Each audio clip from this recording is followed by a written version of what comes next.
I think they're going to be fine along here. I don't have any problem with that. And like one deep on the wall.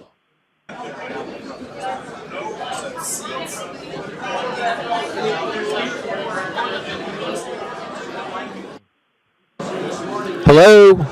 Can I get everyone's attention?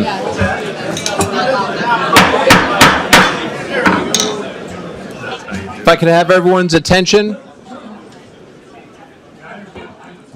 We're going to get started in a couple minutes. If there are any available seats, please take them. There is a capacity limit in this room, and so we will allow one row of people to stand basically where the room divider is, back through the back wall to the side, on both sides up to the room divider, and then one row of people, and after that will hit our limit. And you can watch in the hallway because we will broadcast the hearing on the television outside of this room. So thank you for attending.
Good morning, everybody.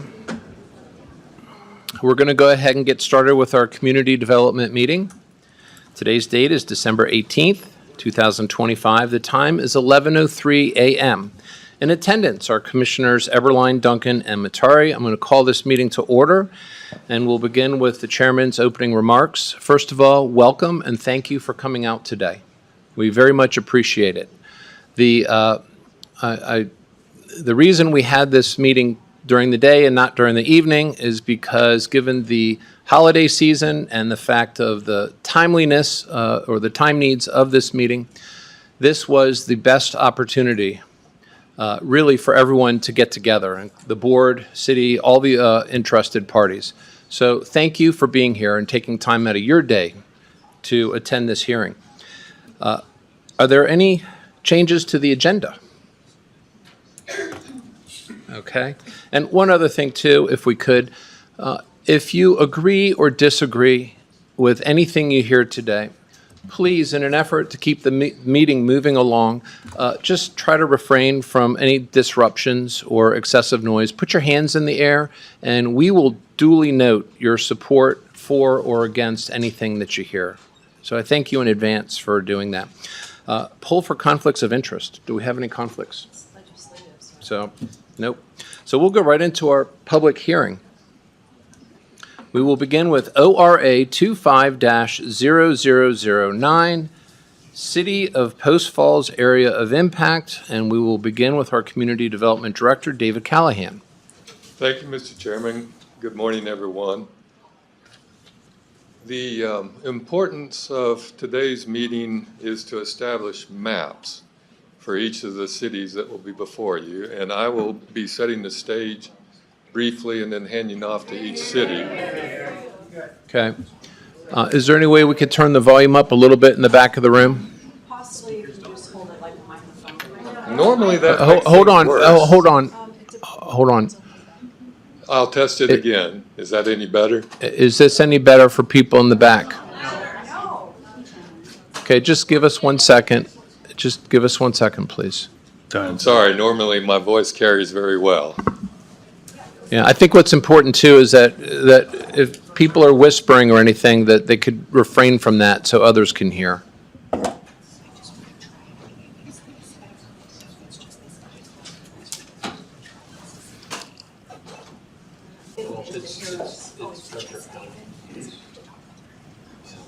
All right, well, Director Callahan, We need to test again. try testing again. Test 1, 2, 3. Testing. Can you hear back there? No difference whatsoever. Yeah, well,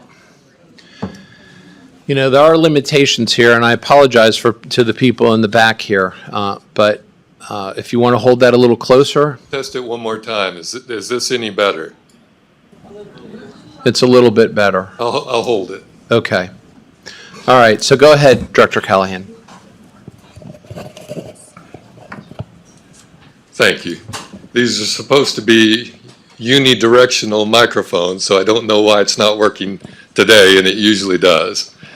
But one of the things that I think should be the most important takeaway from this morning's meeting, and I believe you will hear it from each of the cities, is that ultimately, once we get through the maps, which are today, and then later, which will be another separate notice for another separate hearing, the text that will follow the maps, once we get through both of those things, I believe you and the public will agree that we are actually lessening the degree of regulation that we currently have.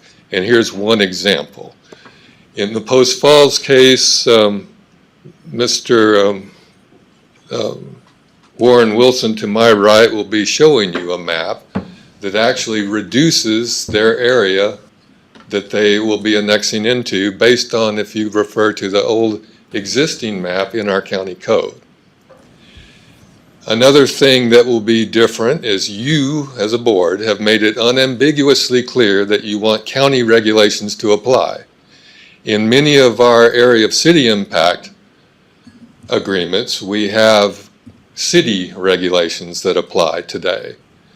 So when you put those two things together, a lessening of the map and a reduction in city regulations to county regulations, that means we can only have less regulation. So I hope that's useful for the public to know. Another useful thing to set the stage before Warren goes forward is that this is a legislative matter before you today.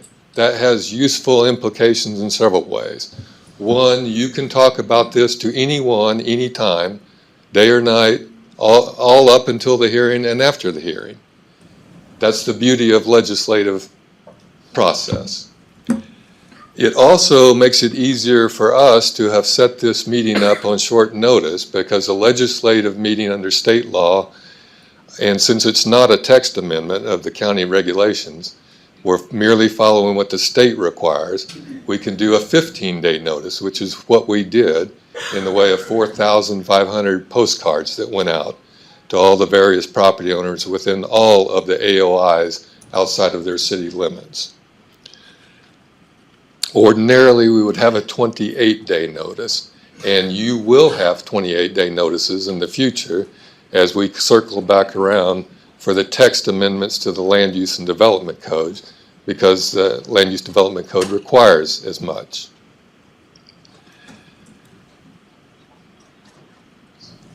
Another aspect that I believe from the 50-something emails I responded to that's not obviously apparent to most people is the area of impact map does not require annexation.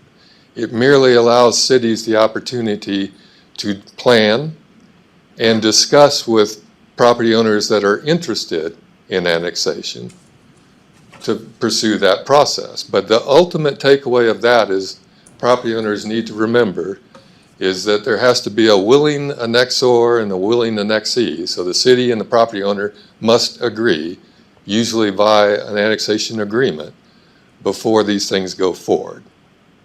So an AO map certainly does not force annexation. It merely sets the stage.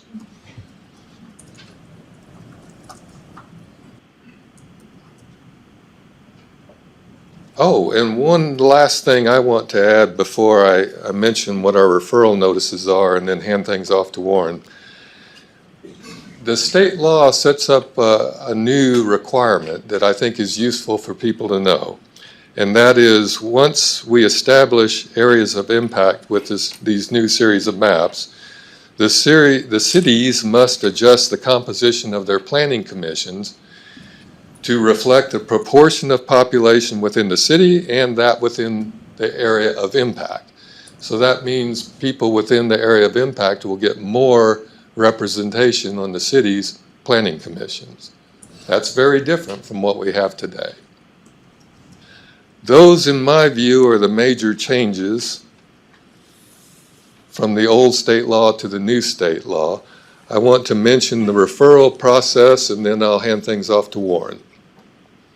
Again, we sent out 4,500 notices. We received back on the city of Post Falls a total of 44 opposed and 1 in favor. For the city of Hayden, we received 8 opposed, no in favor. For Coeur d'Alene, we received 13 opposed, no in favor. And for Rathdrum, we received 19 opposed and 1 in favor. And then finally, that was as of last Friday, we tabulated those numbers. Since last Friday, we've received 4 additional responses that are in the packet in front of you. And those will be entered into the record now if the clerk will give us a number. Entered into record as B 1001. That's all I have for you unless you have questions of me. Otherwise, I'll turn it over to Warren Wilson. Thank you, Director Callahan. Are there any questions? No? Okay, please.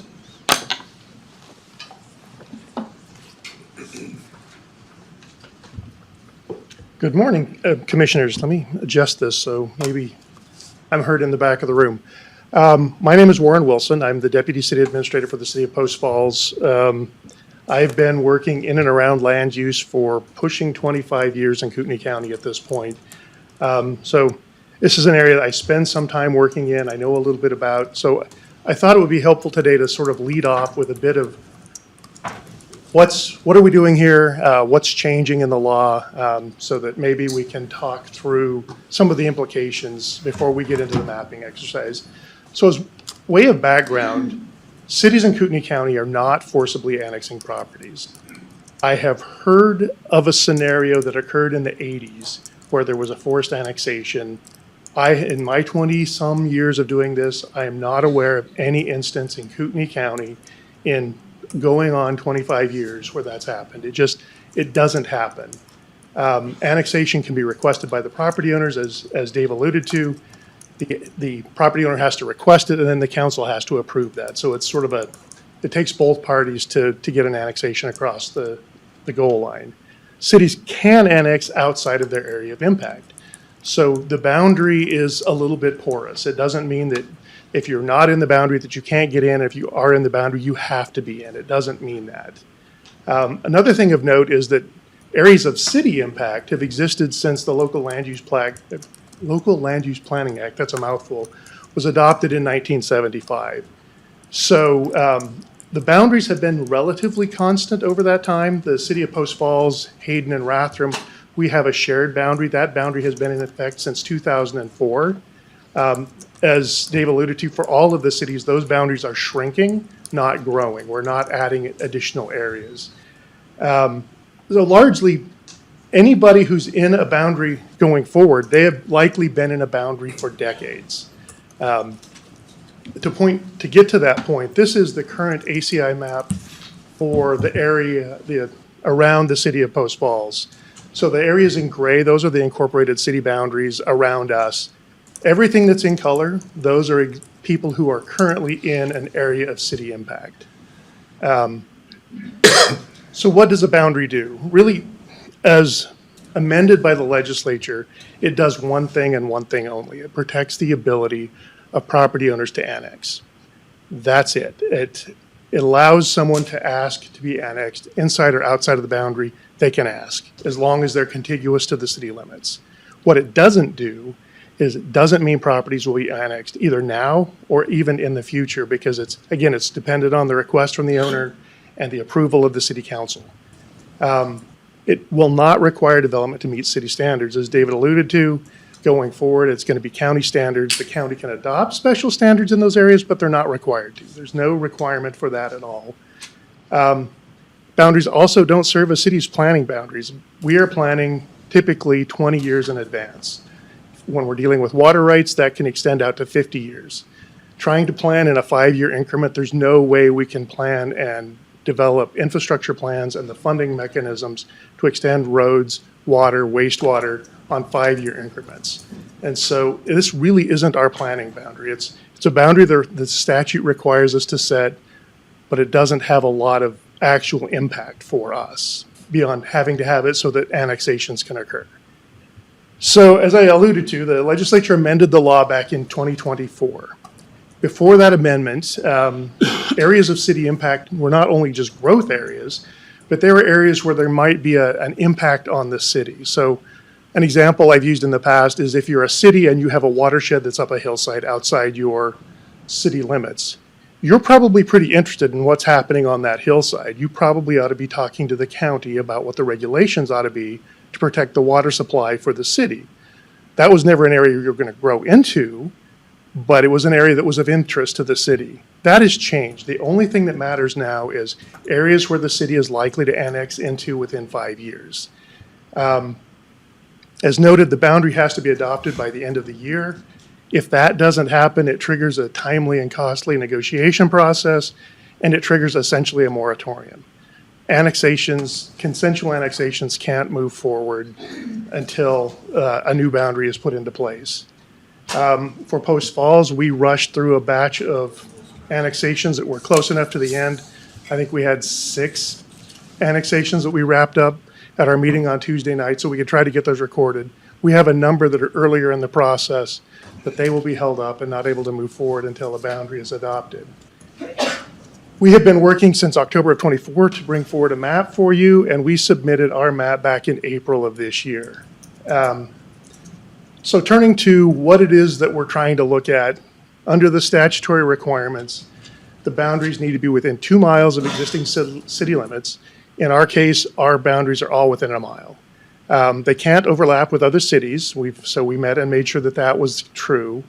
Annexation has to be very likely within 5 years. And the caveat there that I'd note is it's really impossible to ask whether each individual property might annex within 5 years.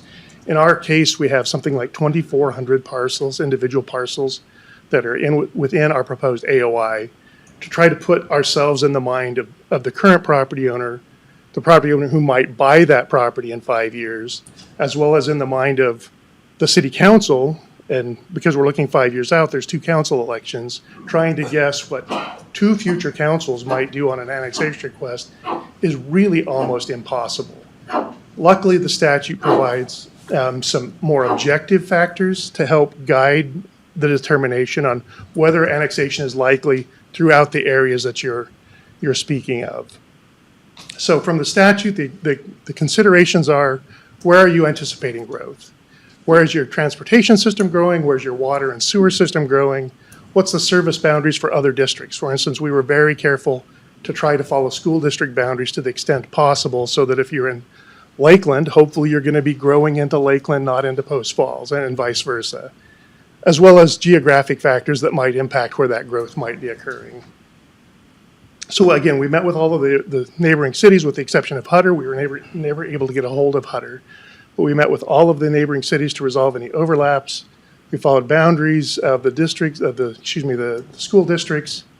We considered where infrastructure extensions are planned, areas where there's existing interest in annexation, and then we removed any areas where we didn't think it was likely that we would see annexation. So this is our proposed map. So it's kind of hard to tell from this, but essentially this area is now no longer in our map, sort of near state line area.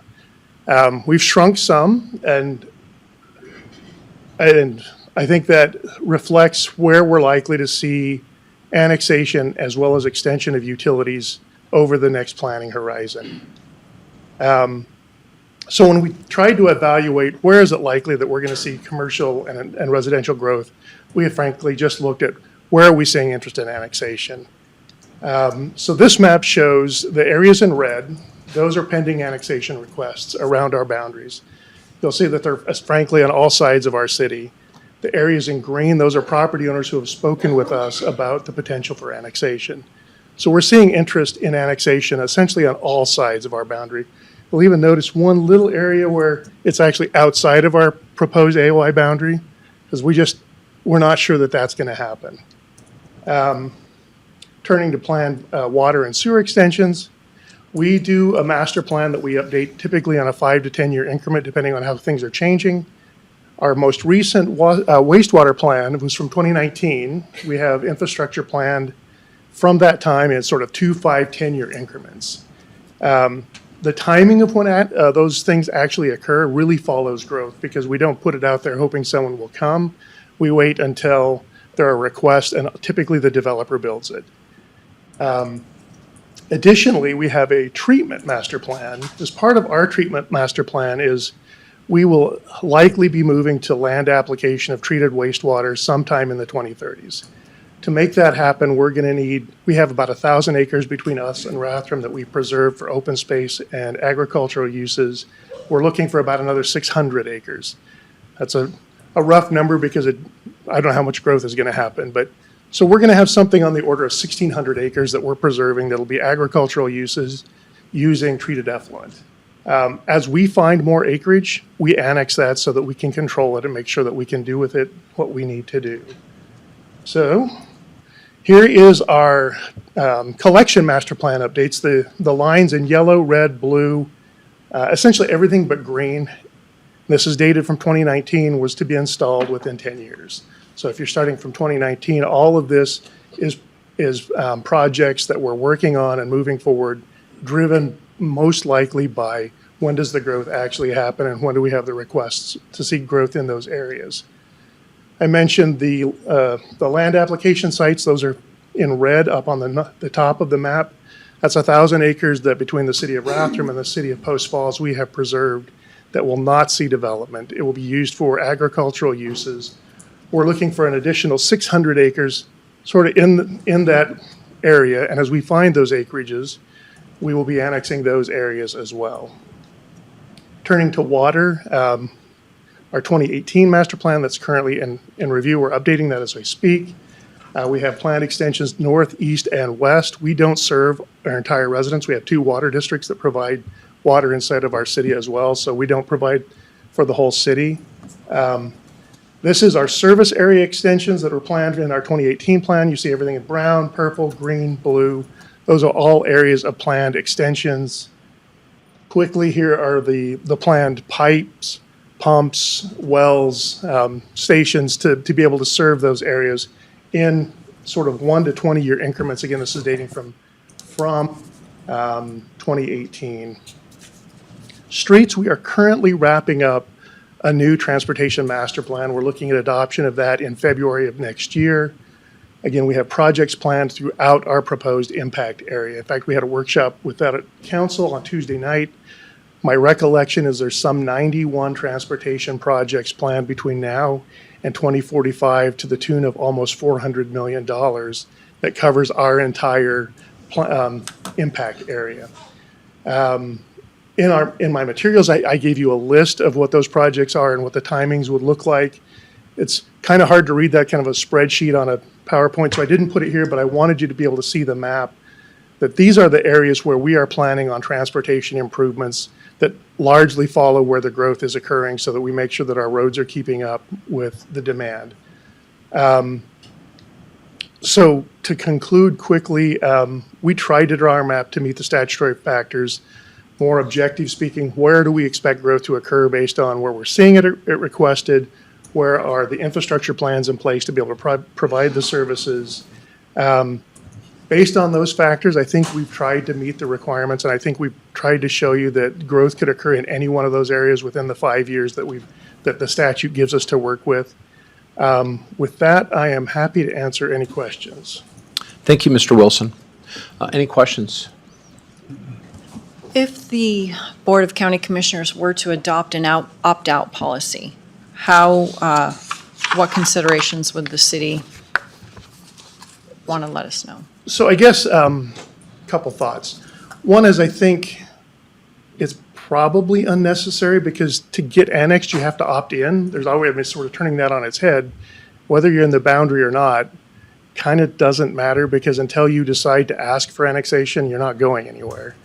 The other concern I would have, and Pat would have to weigh in on this, is one of the factors that we haven't talked about is more of an appeal factor, which is the boundary can't be arbitrary. And I start to worry a little bit if you end up allowing this property out and that property out. You kind of get a Swiss cheese effect going on. And if you have 2 properties that look a whole lot alike and they're neighbors, one is in, one is out, I start to worry a little bit about whether that's an arbitrary boundary. I don't know that anyone's going to challenge it, but those would be the things I would think through. Okay, thank you. Just curious here, the discussion was that the county regulations would prevail on the land use. Currently, right now, the cities do. Is that? I think it's different city by city. That's partly true in Post Falls. It's probably more true in some other cities. The county has adopted an ordinance that says upon development, if you're in these areas, you need to meet these specific requirements from the city. So in a way, they're your standards, but they're also pointing back at our standards.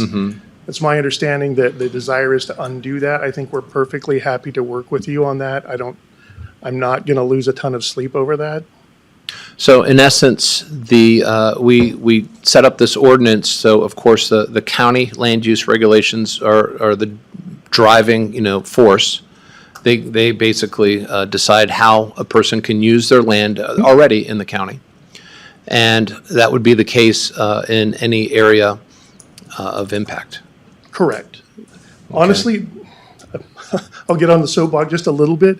This feels like we've been sent a little bit on a goose chase by the legislature. We've been told we have to do this, And it's not a super meaningful boundary for you or for us. And so in essence, the property owner is not losing anything by having their property within this boundary. No.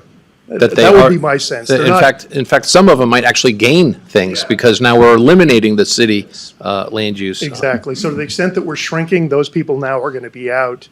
To the extent that the regulations that would refer to a city's requirements are coming out, those are now, you're going to essentially be just like you're in the county. It ought to be pretty seamless. I think most folks probably didn't realize that their properties have been in a boundary for decades. It will be even more so, if that makes sense. Okay. Any other questions? No. Right. No other questions? Did the county have any? No. We'll give people an opportunity to speak at the right moment right now. Thank you, Commissioners. Thank you. Okay. We will start with, I put all the positives on top and all the. yeah, we'll start with giving people an opportunity to give public comment. I'm going to begin with, and forgive me in advance if I mispronounce your name, Gabe Gallinger, in favor of this and may wish to speak. And you get 3 minutes. Thank you. Well, I think good morning still, which is not normal for these meetings. Commissioners, my name is Gabe Gallinger. I'm a civil engineer that does a lot of work in this region, several of the cities that are here tonight looking for map approval. And first, I just want to acknowledge all the work that the county and the cities have done to put these maps together, to come into compliance with the regulations and the new regulations from the state. It is a lot of work, and it is really beneficial for the cities to have these boundaries identified so that they can plan and excuse me, look out into the future for transportation, utilities. Again, I think Warren did a great job of talking about this isn't requiring anyone to do anything, but it's allowing people to anticipate and plan for growth. So I would just urge the commissioners to support all of these city maps to let these cities get more in compliance with the current code or the current city or state regulations. Okay. That's it. Thank you. Thank you. Next up, Scott MacArthur, neutral, does not wish to speak. Did you want to speak, Mr. MacArthur? Okay. I'm sorry. He's outside in the hallway. I don't know. Well, he didn't put it on here. If he comes back in and he wishes to speak, we'll accommodate him. Don Valente, neutral, does not wish to speak. Ray Kimball, neutral, wishes to speak. Mr. Kimball, are you in here? Somebody will grab him. Okay, well, if he comes in and he wants to speak. Lori Daub, unsure, may wish to speak. Oh, here's Ray. Mr. Kimball? There's a lag outside, so. Yeah. 60 seconds later. Go ahead, you got 3 minutes. Good morning, Commissioners. My name is Ray Kimball. I'm a civil engineer. I represent 4 or 5 property owners within this area city impact with a total land holdings of probably somewhere in the neighborhood of about 1,200 acres. And I'm neutral on this simply because we don't really care what the boundary looks like. My clients don't really care what the boundary looks like. We're here to urge you to adopt the boundary, whatever it is, so that they can preserve their land value. When a property is eligible to annex into a city, there is a value to that property associated with that. And that has to do with the fact that it's then becomes developable in an urban nature. Now, as Warren talked about earlier, that's completely 100% voluntary. No one's forcing anyone to go into the city, any city. But should someone want to, let's just say, look at land prices today and, you know, they've lived on 5 acres and they don't want to maintain it anymore. If they're inside the area city impact, they're joining a city boundary, they can annex into the city, and there's a value to that. That is not there if they're not in an area city impact or the boundaries haven't been adopted yet and everyone's sitting in a limbo. I have several property owners that have applications upcoming into the city of Post Falls where there will be, and one of them is in that island of county. It's completely surrounded by city of Post Falls. It's high priority for them to annex. They want to annex into the city.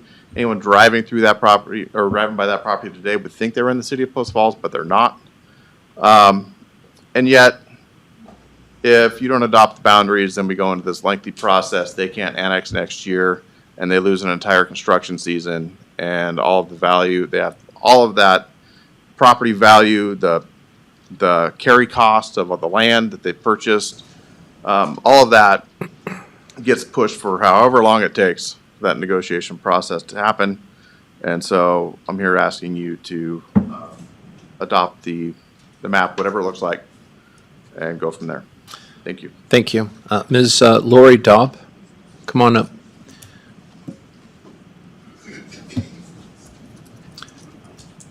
You get 3 minutes to speak. Hi, I'm Lori Daub, and I live in Royal Highlands, the old section, which is county governed, to the best of my knowledge. There was a comment about looking at if one resident wants to come into the city and the others around do not, and becoming Swiss cheese. I want to know how the other homeowners are protected, because I'm looking for protection of our area rather than just house by house. I know there's talk about islands, and I want to, as the islands get squeezed into a smaller section, I want to know how we have protections to stand for what we do have. And when you say protections, can you be a little more? From the encroachment of annexed properties. You mean being forced annexed, or? If my next door neighbor decides they want to become annexed, I don't want to feel the pressure that I have to because they're digging up this yard, or they put an LID on us because in order to put in the sewer, they have to LID and things like that. And how do we protect ourselves in that situation when our whole area is county and one by one people start saying, hey, I want to annex into the city? Well, the process is willing at this point. So if your neighbor wants to be annexed into the city and the city wants to have them annexed into the city, that's the process. There is nothing that really the county can do to prevent that. Or the other homeowners. So, Director Callahan? Commissioners, the state law addresses this specific issue, and I should defer to Pat for the specifics, but my memory of it is that, first of all, there has to be an enclave of land, meaning the city has completely surrounded an area. And then within that enclave, the state law requires a certain percentage of property owners to agree to annexation. I believe it's 60%. And if that 60% is not there, my memory is the city cannot annex. But as you stated, the beginning point is the city has to be willing in the first place for any of it. Mm-hmm. And Pat, do you have something you want to add to it? Yeah, I'm looking at the annexation statute, which is Idaho Code Section 50-222. Excuse me, and it was changed recently, and it does state, as Mr. Callahan has stated. And so, and the other thing is too, the property has to be adjacent to the existing city boundary in order to be eligible to be annexed. So if somebody, hypothetically within the middle of Royal Highlands says they want to annex, but they're not adjacent to the city boundary, they can't annex yet. okay. Okay, okay, although that's encroaching also with the private land, okay. One additional comment is that if the city does move away, there was a comment that the city might relinquish to the county. And if the city has been there and they already have sewer and water, then how will that be governed by the county?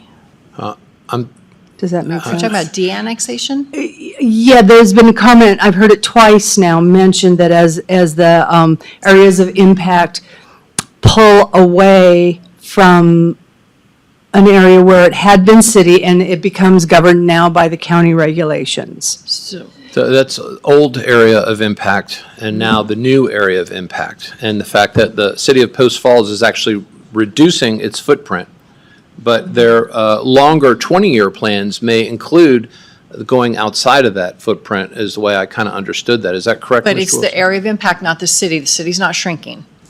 No, it's just the area of impact. It used to be more expansive, and now the legislature said it can only be 2 miles. Okay, okay, so then city water, city services would still remain despite the area If of they're impact? already in the area of impact now, and yeah, I mean, they're not going to pull back services. Yeah. Okay, I just wanted to double check that. All Okay. right, thank you. Thank you. Next up, George Kendall, opposed, wishes to speak.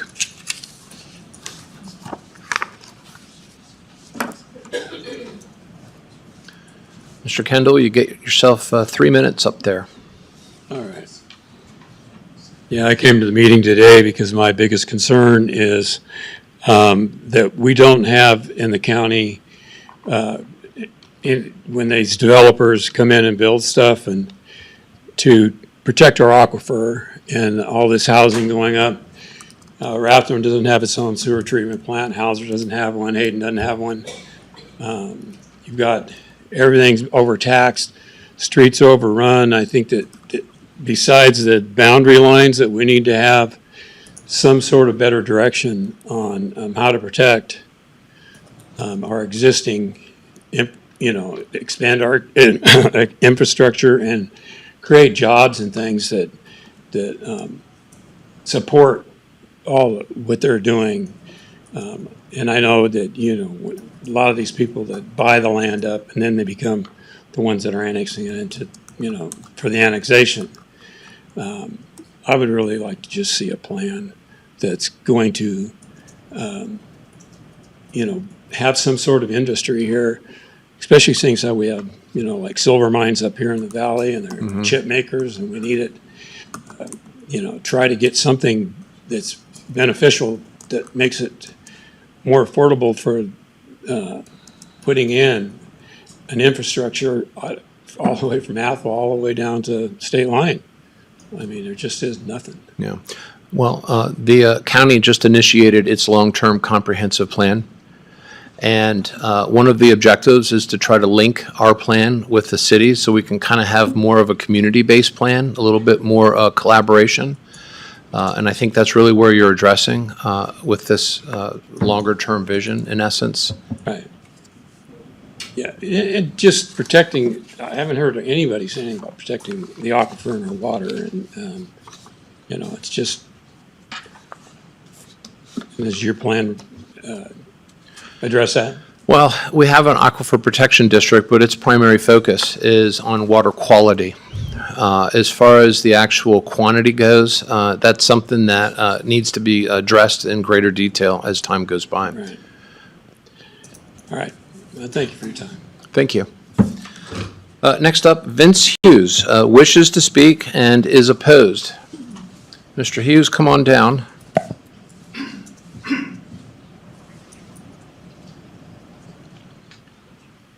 Good morning. Vince Hughes, 11791 West Prairie Avenue, Post Falls. First of all, I want to thank you for your decision at the November meeting to provide public notice. Up until that point in time, I think it was not widely known what was happening in the county. It has added some much needed transparency to the state mandated area of impact process. I think much more transparency is needed. By my estimation, the AOI proposed by Post Falls includes approximately 7,000 acres. Idaho code that we're talking about in paragraph 4B says, quote, "An area of impact shall not exceed the areas that are very likely to be annexed into the city in the next 5 years," end quote.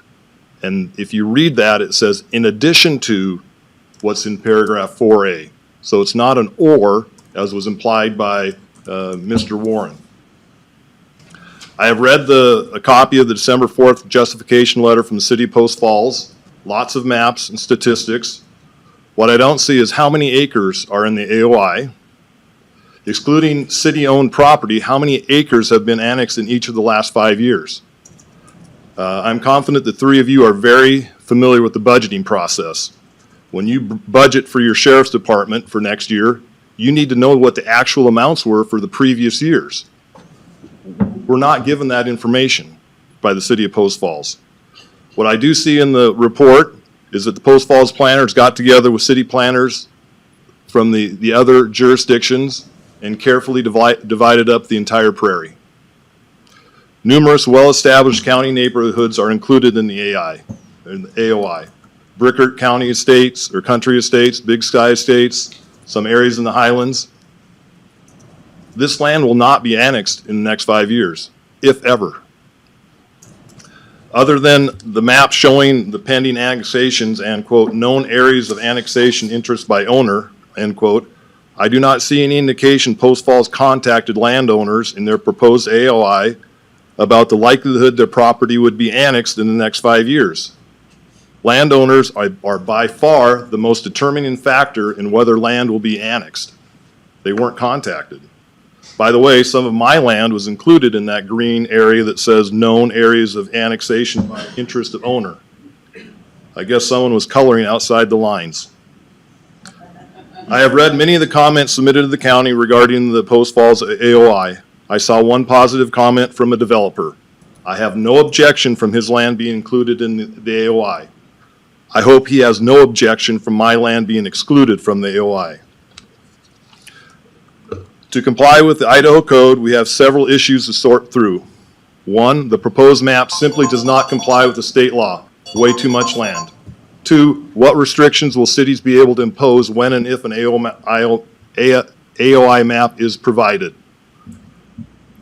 Mr. Hughes? I can tell you that over the last 20 years, the cities Mr. have. Hughes? I do have a question for you. Oh, So, sure. and if you have it written, you're absolutely welcome to submit the comments. Sure. So if we adopt the map today, Yes, and we will rescind what is in place right now, your property being in, and please correct me, your property being in the AOI, you are no longer going to be subjected to Post Falls regulations. I hope that happens. Yeah, well, The devil is always in the details, right? correct, yes, yes, yeah, I agree. And we're gonna talk, at least I'd like to bring up to the board an opt-out process, to be discussed at length. But today is just the map, and it's honestly to protect the current annexations that are actually in process, but it sounds like some of them have already been taken care of. And then again, all of the narrative is being not rejected, but essentially done away with. And so you could come to the planning department tomorrow and not deal with Post Falls regulations. I'm appreciative of that, and like I said, the devil's in the details. I know multiple people who have been stopped by the city of Post Falls over the last 20 years from doing different things. I think some of the problems that we have right now are because of that fact. Recently, Post Falls had a somewhat controversial annexation on Echo Road of 10 acres, which is going to be 52 units. And I think that if somebody would have split that into 2 5-acre parcels years ago and put nice houses on there, then all the residents out there on Echo Road wouldn't be upset right now. Thank you. Yeah. And again, if you have anything to give to us, we'll happy to take it. I appreciate your time. Thank you very much. Thank you. Mr. Wilson, did you have anything you might want to add, or? It's probably at the end. Okay. I'm not sure, happy to answer any questions you might have for me Yeah. coming I out think of there'll be a that. rebuttal period, essentially. Yeah, Yes. That's fine, just, Yeah. okay. Make notes. Next up is Rand Wickman. Wishes to speak? Opposed?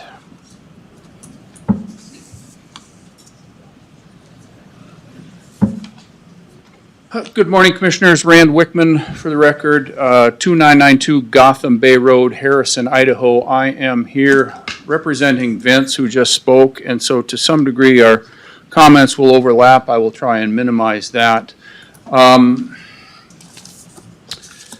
I really want to address two things. One is why we are here today, and then I'll get into the map. Recognize I have 3 minutes, so I'll try and do it quickly. I think the lack of publicly available information has kind of contributed to the confusion that you see. I've read the public comments that are in Post Falls file. They're all over the place. And it really wasn't until I did a public records request and numerous emails with Reba and community development, and she's been great, by the way, very patient with me and very responsive. But it really wasn't until she was able to provide me with a copy of the ordinance that will implement whatever decision you do today that I really fully understood what you were considering, and that is a full repeal of those sections of your land use development code that pertain to this area of impact. So all of the standards that have been in place for 20-some years now will go away, and in its place will be adopted a map only. And so to the extent that you repeal those existing requirements, I am in full support of that. That is long overdue, and thank you very much. That's important. With regard to the map, I think it represents, contrary to what Mr. Wilson indicated, I think it represents a pretty significant expansion of the area of impact if you consider that the prior area of city impact had an exclusive tier and a shared tier. Now that shared tier was shared by Rathdrum, Hayden, and Post Falls and went clear north of Hayden. And so if you're counting that as part of, Post Falls area of impact that is being reduced, I think that's very misleading. The exclusive tier was not as big as what they are proposing right now. They have reduced it somewhat from what they proposed earlier this year. And so in that regard, perhaps it's a reduction, but it's not compared to what is currently on the books.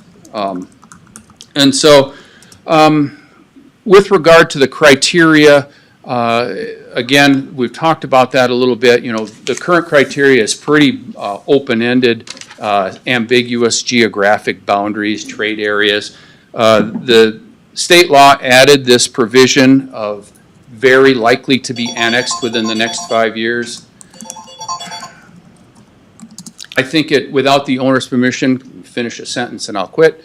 Without the owner's permission, I think it's very unlikely that you can include those areas if they have no intention of selling the property and no intention of annexing the property. You can't really conclude that it's very likely to be annexed in the next 5 years. Do you And believe, so, with that, one question, do you believe that an opt-out situation would be beneficial? yes. And I have one question. Since this is just a map, and since the ordinance would now go back to the county land use rules, in essence, just by virtue of adopting this and incorporating this new ordinance, that actually is a significant benefit to the existing landowners. And so opting out or staying in materially doesn't make a difference, but it at least gives the perception of at least not being a part of it. Would you agree as far as the mechanics of this? Yes, I think that's a significant step forward. You'll forgive the public if they are nervous about what comes next. Understood. And so if you are not in it, you don't have to worry about what standards the city's going to be pushing for, and they've said as much. They're going to be wanting to discuss additional standards there. If you're out, you don't have to worry what those standards are because they don't apply to you. But if you're in, man, then they need to continue to pay attention. Understood. Thank you. Thank you, Commissioners. Okay, next up is Tamara, is it C-O-E, L-O-E? L-O-E, forgive me. Come on down. Good morning, ma'am, sirs. My name is Tamara Lowe, and I represent the area on the bottom of the map south of I-90. It's east of South Pleasant View. Yes, right, kind of where yeah, right in there. And I'm here largely speaking for our little neighborhood, which is right bordering South Pleasant View Road. We have Pleasant Lane. There are 37 of us in our neighborhood. First of all, I have been in my home for 39 years, and two of my neighbors have been in their homes for 48 years. And there are a large number of us neighbors that are being represented here or may not be represented that have been there for 35 years or more. Some are new home buyers, and there are a few things that I wanted to address. I know this isn't about necessarily annexing. This is about the maps, but this is a footprint to bring us to annexation from what we believe. Our concerns are, number one, sewer is just hooking up to sewer is astronomically high, and it's out of the range of what all of us can afford, what everyone we've spoken to can afford. Taxes will be raised, and this will make continuing and maintaining our homes really difficult, if not unattainable for all of us. We will have an increase in traffic and predispose us to unwanted further urban growth and development, which none of us wants. And I wanted to address a couple of issues that I think were maybe possibly not following Idaho statute. According to Idaho statute 50-2022, and under annexation by cities, the legislature must honor the rights of private landowners to allow them a voice in their governance. According to this statute, as I understand it, the landowner must give consent. So I'm wondering, and I appreciate Mrs. Duncan, you asking about an opt-out. Right now, the way that from what I'm not an attorney or anything, but the way the language is written, it seems like it mostly or largely is kind of outdated, and it favors the person wanting to opt in. It doesn't say a lot about opting out, but what it does say, and it's, I would hesitate to think that so many of us here didn't realize that we have to give consent to opt in to annexation. So I'm wondering why, Mrs. Duncan, why an opt-out would be necessary if by law they can't force annexation. For the exact reasons that Mr. Wickman stated. So this is step one. We're doing the map, and then step two, my understanding is the cities are going to come back and say, these are the regulations we want in the area of impact. And they could be very simple. Some cities may choose to not have any regulations, but the opt-out would be, okay, I opted out, so city, you can make any regulations you want because I'm not going to be, governed by that. But if you can't really have an opt-in process right now because it would be too cumbersome, and I think the boundaries would be arbitrary. And I'm going to talk with, legal later about some definitions about arbitrary and opting out.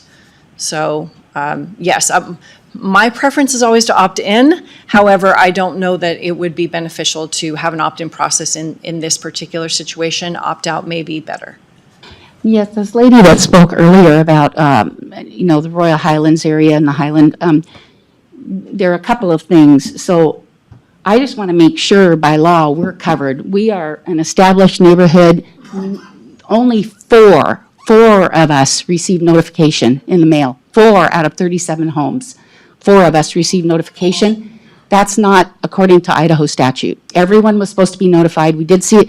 I did see that December 3rd it was put in the paper, but Okay. 4 of us So- received so- notifications. Two statements. Obviously, your time is up. So one statement would be, let community development know who did not receive the notice. And number 2, it sounds like you would have to have 60% of your neighborhood before it could be annexed. 60%, okay. The next thing is, I just want to draw your attention to along I-90 where the arrow was on here. on I-90, just south of I-90, one of the statutes says that, let me get to it here, and then I'm just about done. One says, the city, no city council may annex property if property will not be connected to the city only by a shoestring connection or a strip of land. And that comprises the highways right of way in 50-2022, sections 4A. The strip along I-90, I would argue that little tiny strip along I-90 that's just north of our proposed area of annexation. Yes, okay, right along I-90, there are neighborhoods on Riverbend Avenue, and they're all county and south of that down to the river. And there's just a shoestring parcel of land between their backyards and the freeway. And we're not, other areas have come in and annexed because those are developers that didn't have to have a vote of. Mrs. Lowe, just, that is related to annexation. That's not related to the maps. Okay, I just wanted to point that out and just to say, Yep. please consider not looking at annexing our area. We're an established neighborhood. and We're not involved with the annexing. This is just for the maps. Okay. Okay. So, but thank you very much. With all due respect, sir, I Ma'am, believe that ma'am, this lays the footprint for We that. have a lot of Just- people who want to speak, and I you're know. far beyond the 3 minutes. Thank you. Next up is Gilbert Marsan. May wish to speak, opposed.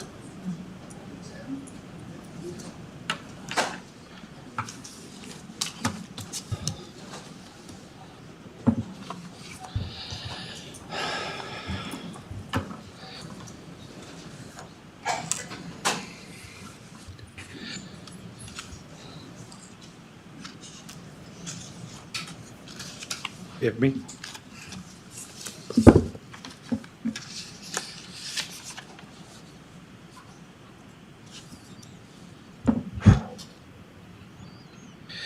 My name is Gilbert Marsan.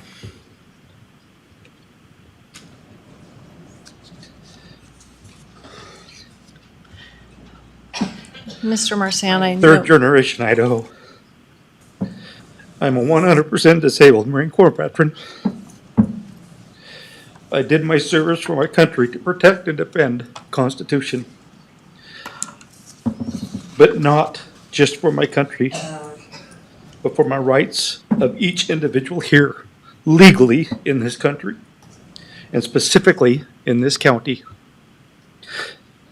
I grew up east of Coeur d'Alene, logging and farming. When I got out of the Marine Corps in 1993, I returned to that. It was never about money, but it was doing what I loved. I've been a logger, a millwright, diesel mechanic. I've worked in the mines. I've been a heavy equipment operator in commercial construction for sewer, wastewater, and water wells. Never have I seen more government regulations or city annexations been for the good of each individual. I have never expected that I would have to fight for the rights here at home too, but here we are. The developments have a negative impact. More crime, more traffic, more homelessness, more levies, and I know we're all tired of those, just to cover the very burden that these developers have put on us. We the people are tired, we were worn out, we are tired of fighting, we're out of money to give. If developers want something, it's time they put their money where their mouth is. Have them pay for their sewer expansions or their own sewers. Drill their own wells or build their own water systems. Restructure roads to accommodate all that extra traffic. Once they get that done, then they can cram their little postage stamps together. Of course, if they want to build a house for themselves to live on without all these other divisions, feel free. It's their property.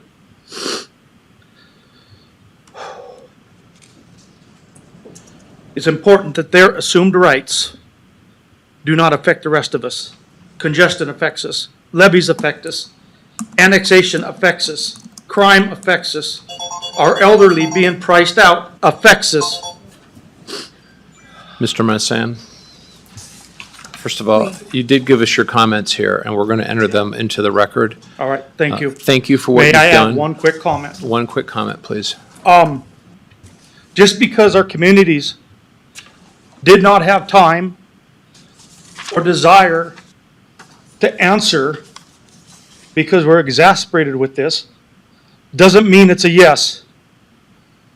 It's a no. Thank you. What have I seen? It's a no. Thank you. Thank you. Next up is Cynthia Faulkner. May wish to speak, is opposed. Comments entered into record as B 1002. Thank you. I just have a question. So, in our little part of Post Falls, it's all, acreage and everything.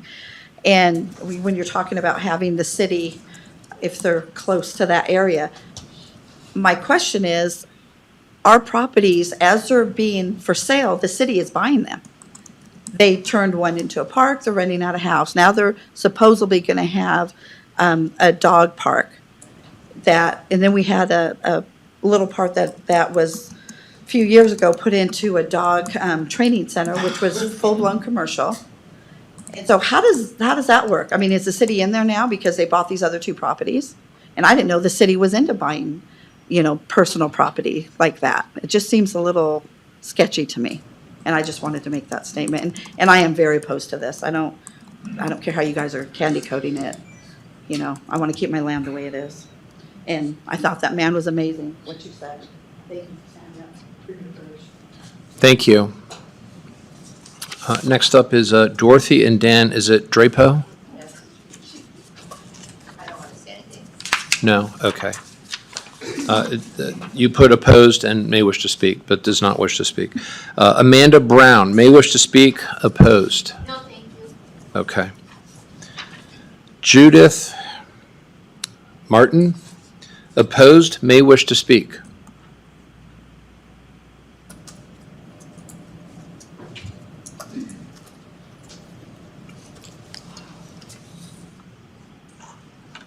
Go ahead, Ms. Martin. My name is Judith Martin. I live in the area of impact. I've lived out on the prairie for 40 years. I've raised livestock. I am retired now. I have seen a lot of changes. When I first moved in, my road was a dirt road. It's now paved, goes all the way from Hayden Lake all the way over to McGuire, and the amount of traffic on that road is horrendous. Because of the roundabouts they've installed on Prairie Avenue, all of the semi-trucks and dump trucks and gravel trucks now take Hayden Avenue.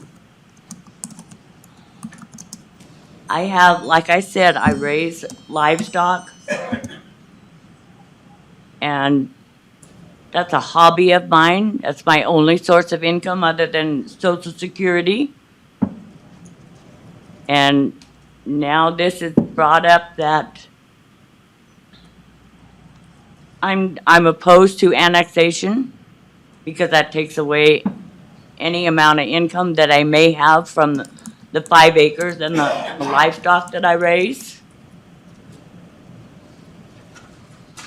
So I am going to opt out.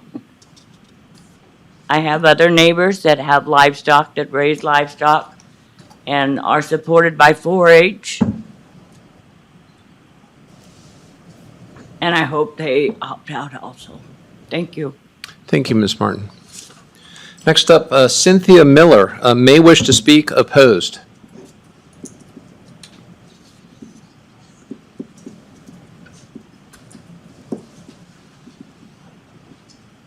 Hi, my name is Cynthia Miller. I live in the area below the lady who spoke earlier, down towards the river on Breezy Way. And the one thing I wanted to clarify, what I've heard you say today, is adopting this map is just area of impact. But I heard somebody say that it would not be as easy, or you can't annex as easy if you are not adjacent to the area of impact map. And so that's or the, Actually, you can't, City. yeah, you have to be right next to other city property or city, Okay. jurisdiction. So you can't be like separate, the city's here, you can't be up here and annex. You have to be right next to it, so it's continuous. so if the slice of land below I-90 is annexed, then that makes it closer and closer for me to be annexed? Well, you Or are wouldn't- you saying anywhere in the area of impact can be annexed? No, they would have to continue to annex the land to get closer until the property next to yours gets annexed in, and then you would have the option to have your land annexed in. No one would force you. Okay, so by expanding, so right now, if I understand right, the area of impact stops at Prairie, or at I-90, with the current map. And so adding this area as area of impact does not make it so that anywhere within that can be annexed. That is correct. Okay, and then also I heard that this area is supposedly what the city has assessed or the county has assessed as likely to be annexed within the next 5 years. They anticipate reasonably that they should expand their infrastructure and services so that they could be ready to annex that land within 5 years. Okay. And. Did you but- want to? Well, just a clarification is this is not saying they're going to annex in 5 years. What they're saying is we could have infrastructure, like Commissioner Matari said. So if those properties decided to, we could supply water, sewer, police services, all that. Okay, and we already have city water, but we're on wells. If they bring, as they were talking about the plan of where road improvement and where all of these things were expected to go, if they bring sewer down there, are we required to connect to it? So Not unless No. you annex. so if my neighbor annexes and I have the right to not, Annex. like I have to say I want to annex, I don't have to hook up to sewer. If that's the prerequisite to be annexed, then yes, you would have to, but no one is forcing you to annex. Okay, Okay, that's the distinction, is that you're not being forced to annex. right. Just if you choose to, then there would be a set of conditions that the city would probably want to see if you did that willingly. So this expansion of the area of impact does not give the right for the city to plan to tear up the roads and put in that infrastructure in our area. I think Mr. Wilson can probably answer that in his rebuttal statement. Thank you. Okay, next up is Kathy and Matt Bear. May wish to speak, opposed? Berg, I'm sorry. Oh, Berg. It's G, okay. Nervous. I live on West Prairie also. I am currently in a shared tier area, which is under the new AOI. I opposed it originally because of lack of information. I'm still confused. I'm probably still on the opposed side. You're telling me in the new AOI, only county rules, regulations will apply? But then you're saying, on the other hand, the city's going to come forward with proposals, Yes. which you might adopt, you have in the past, you might do that in the future. So I would hope that we would have a voice in that process. You would. I believe that's what you Yep. say. You will. happened in the text Yes. portion.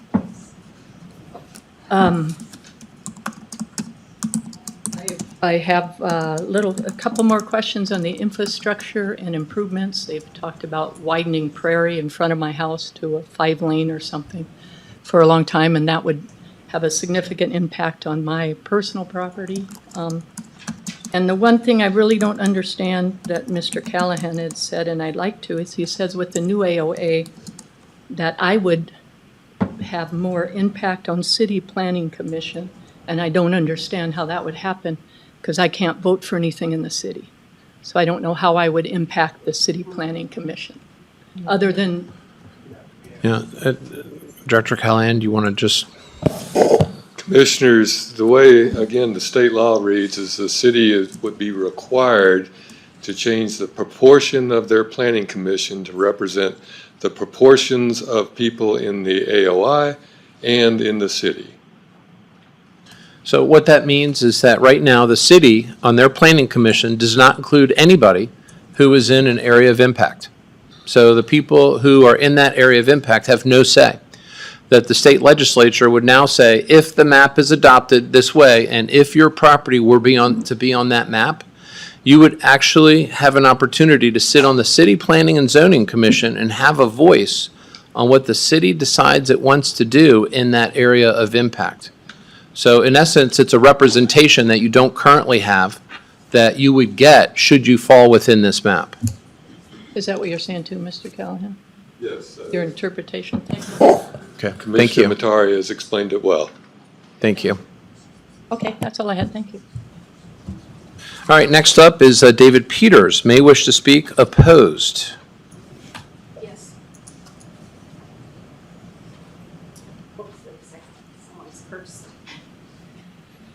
Thank you. I'm sorry, this is David Peters. Is your last name Peters? No, is your last name Peters? No. Oh, okay. It's hard to hear you. All right, Mr. Peters. Okay, first I'd like to thank you all for being here. Most of my questions have been answered already. My only really question is that I live on South Pleasant Lane, south of the I-90.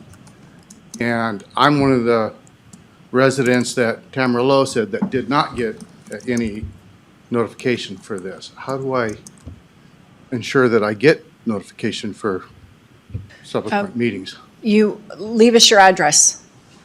Just leave us your address and we'll make sure that community development gets it. Okay. Yeah.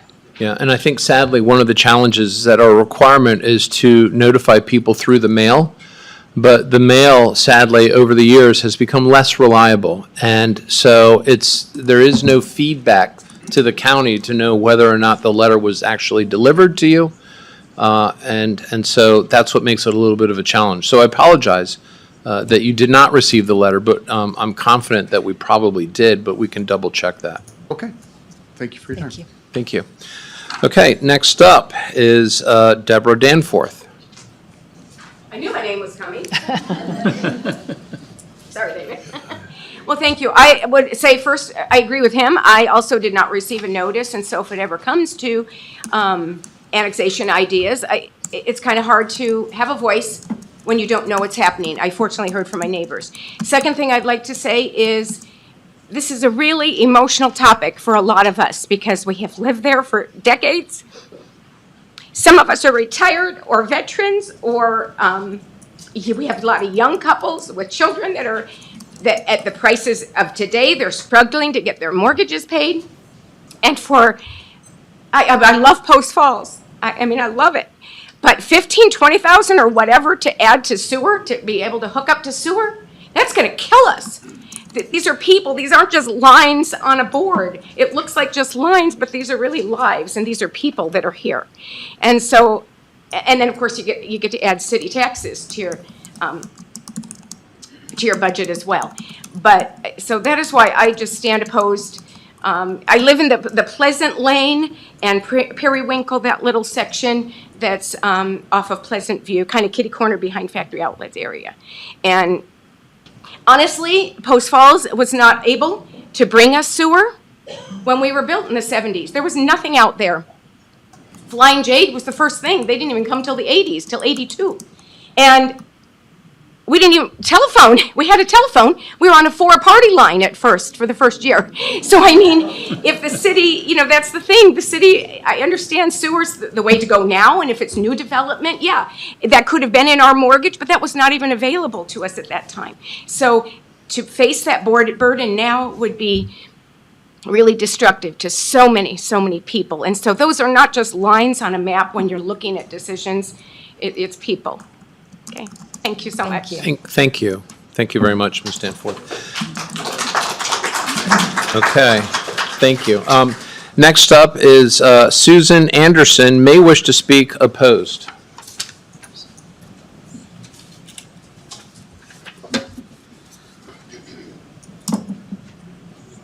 Okay, whoops.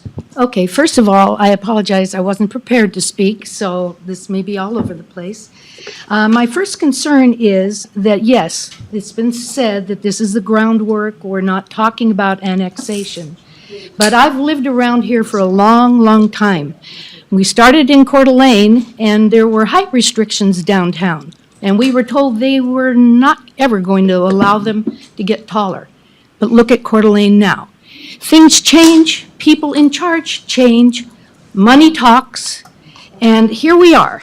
So now I've lived in Royal Highlands, which is a part of this division here that you've got on your map.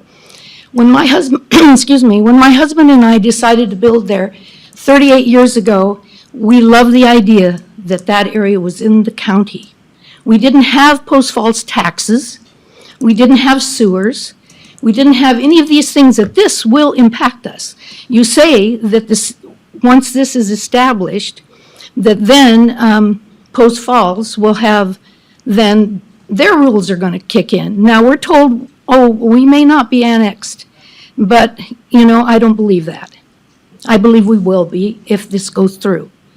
And that is going to cause us to have one, first of all, we have a community well. It does not belong to Post Falls. Hey, I think Post Falls wants it. That's going to cost us more money. That's going to cost us more money. We have lower taxes. That's going to cost us more money. They're, I think, the highest in the county. I'm not positive, but at one time I think they were. There's a lot of greed going on, a lot of building, and I can understand the money behind that, wanting to expand our area, bring more people. We have so much traffic now, it's ridiculous, and we don't have the infrastructure for it. And I don't think we want to have to pay for that. It should have been done all along by the developers. It should not have had to come into our taxes and us being impacted. Okay, folks, please, if you could, just put your hands up and we will duly note your support for the statements. Thank you. My other concern is I have, up in our development, we have, most of us half acres, some have acres. There's been 4-H'ers up there. I have neighbors that I'm particularly fond of that have a number of animals. Post Falls is not going to allow that. That's going to change, and that's going to change a number of people's lives that are going to be forced out and can't afford to go anywhere. And you know, I just want, like the other lady prior to me, and I'm sorry I didn't get her name, but what she said, it does impact lives. Those are not just lines, they are people. And I've been in Royal Highlands now for 38 years. Love it up there. I don't like the impact that the pass-through traffic has caused us, and that's only going to get worse when those 1,500 homes go in. But please, put some heart in this and realize that, you know, people that have been living here for a long time, we don't really like the changes that have happened. Some, okay, have been positive, but very little. Mrs. Anderson. Anyway, I guess I noted some things, sewers, yeah. Ms. Anderson, thank you. I'm sorry, but the time has expired. That's okay. But your comments are duly noted, and for someone who claims that you were not well prepared, you fooled me, so thank you. Thank you. Next up is Robert, is it O'Brien? Does not wish to speak, neutral. Jan Schwarmweber, may wish to speak, neutral.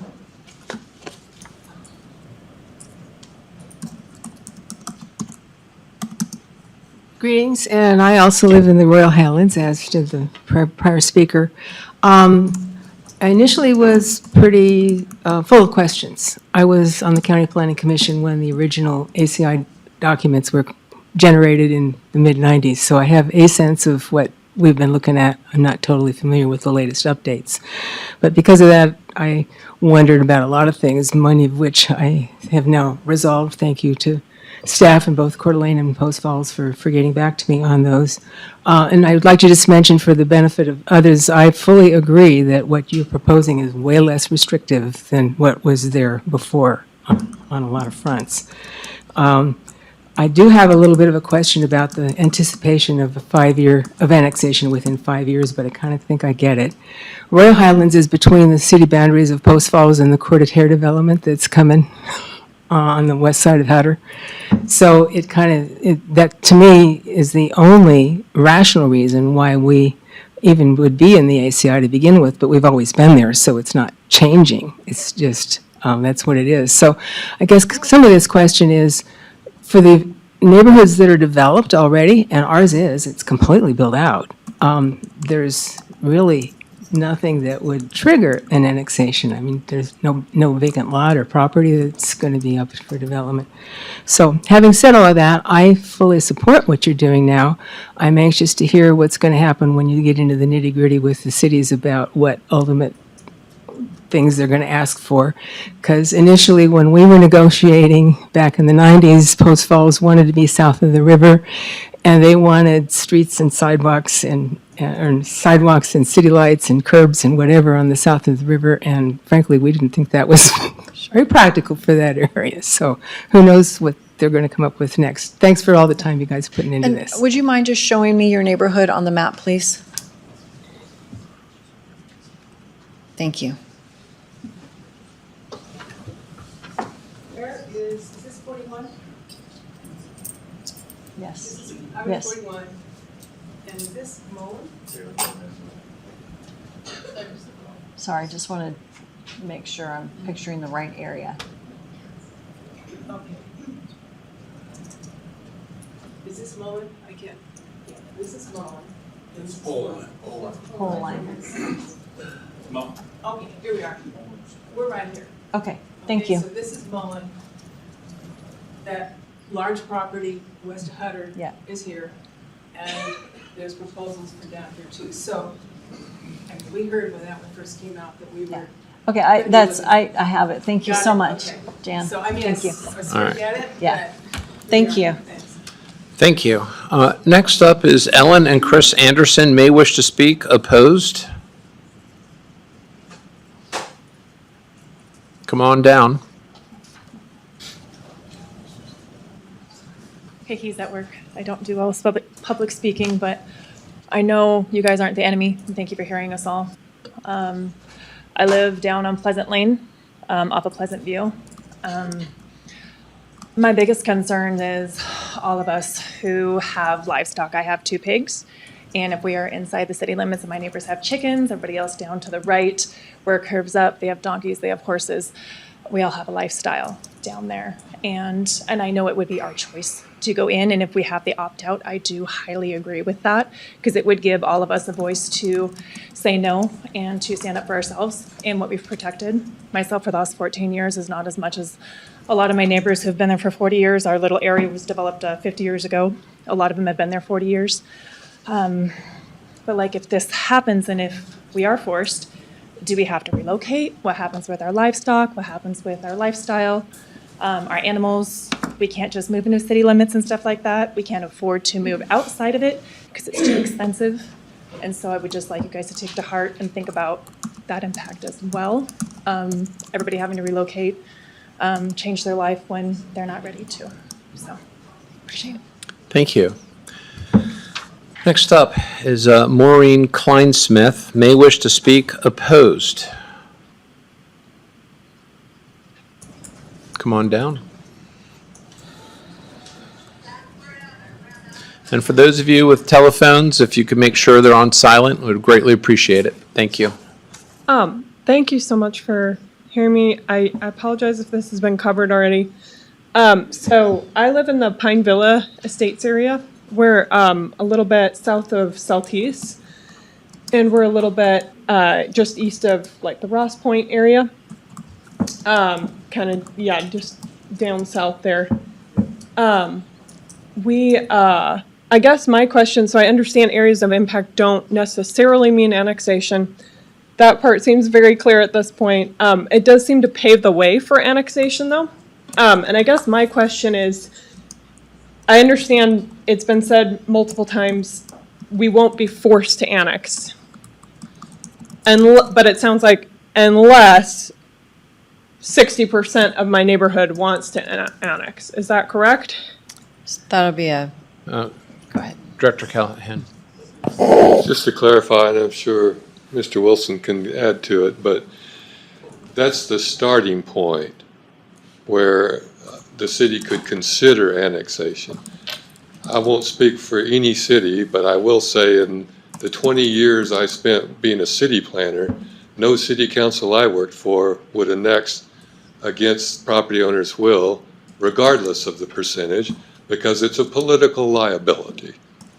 Okay, I understand. Okay, thank you. That really helps clarify. So it's not a matter, I guess, of, trying to make everyone in my neighborhood informed and trying to make sure that, everyone understands what's happening, because at the end of the day, there will be no forced annexations regardless of areas of impact, unless the city just decided that. And they met the legal threshold at that time. Okay. And we would be informed about things coming up, regarding those proceedings. Of course. Okay. Thank you so much. I think that really helps answer some questions for me. Thank you. Thank you. Next up is Rebecca Ronald. May wish to speak, opposed. Okay. Karen Dack may wish to speak, opposed. My name's Karen Dack. I live on South Gallatin Road, which is just off of Riverbend and Pleasant View. It's a suburban agricultural area. I'm here and initially opposed due to the lack of clarity in what this all meant. A lot of questions answered, a lot of great questions and comments. Wonderful. I agree with 95% of them. Our concerns with higher everything. Somewhat, I think this decision today is premature because of the lack of notice and the lack of clarity. I got online and I called planning and they were very helpful. And I got the Idaho code.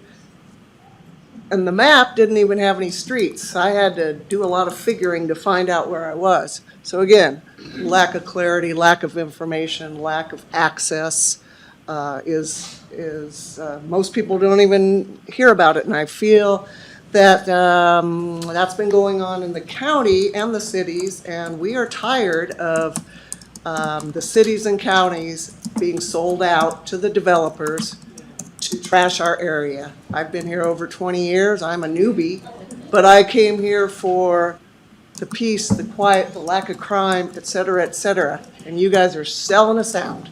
You have property rights, yes, but as one gentleman said, all this development has ruined our lifestyle. The traffic, the crime, all the negative stuff. So let's do some better planning.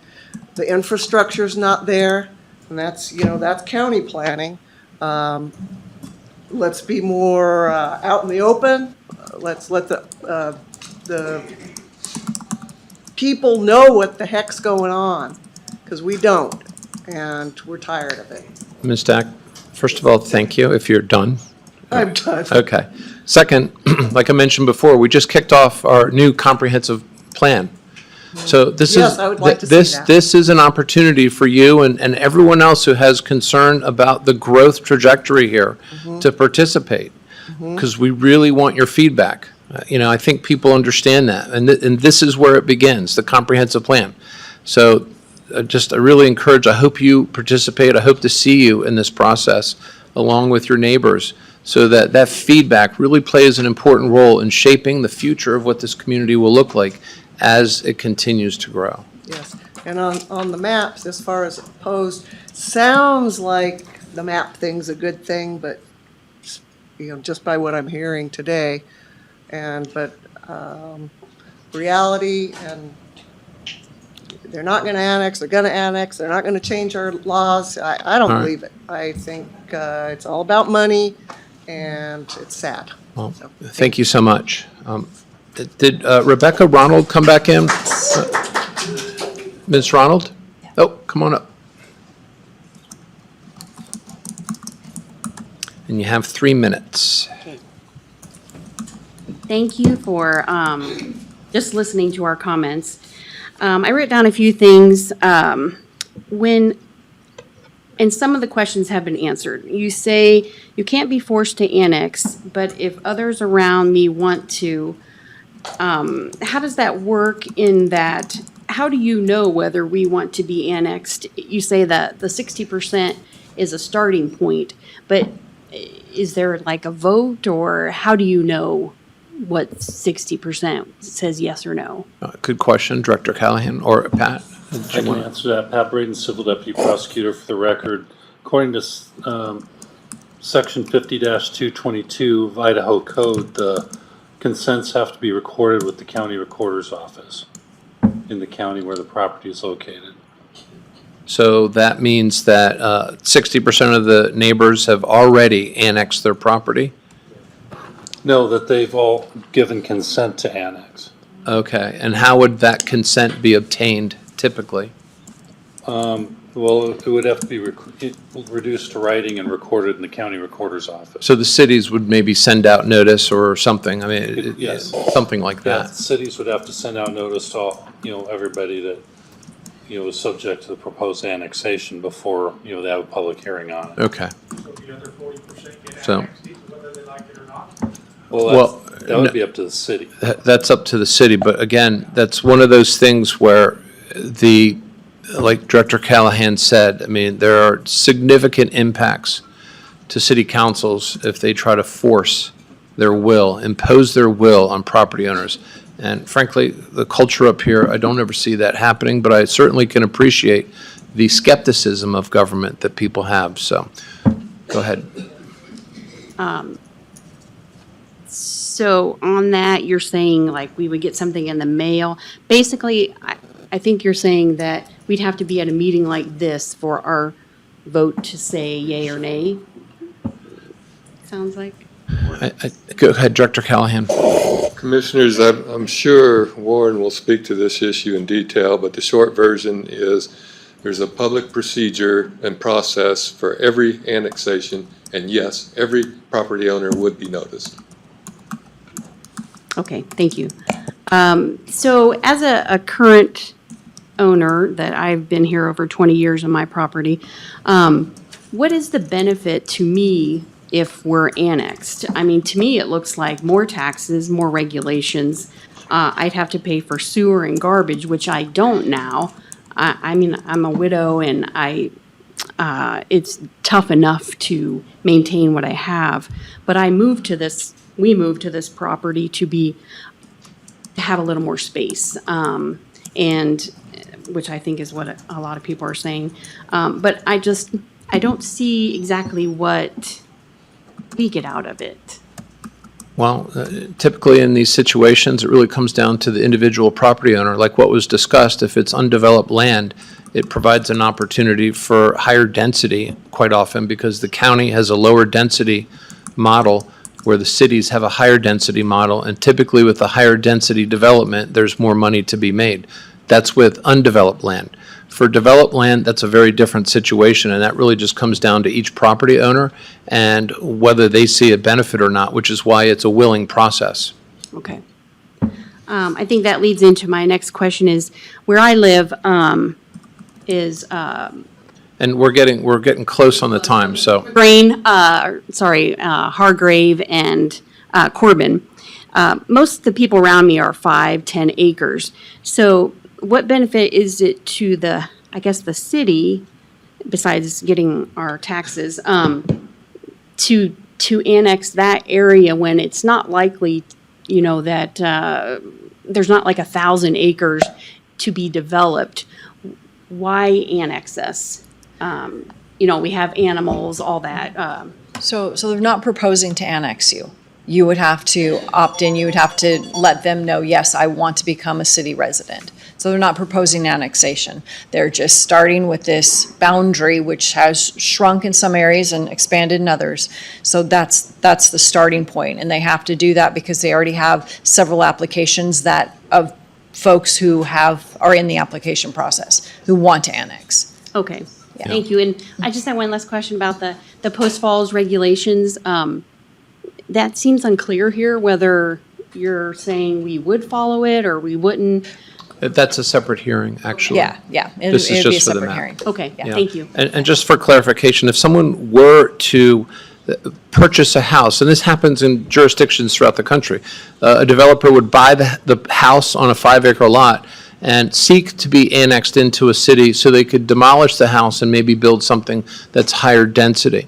But that's often a market-driven situation for something like that to happen. But that does happen, and you see that even in Coeur d'Alene, driving through there, you'll see people buy these old homes, they'll demolish stuff and put a duplex or something like that. And those things do happen. Zoning or?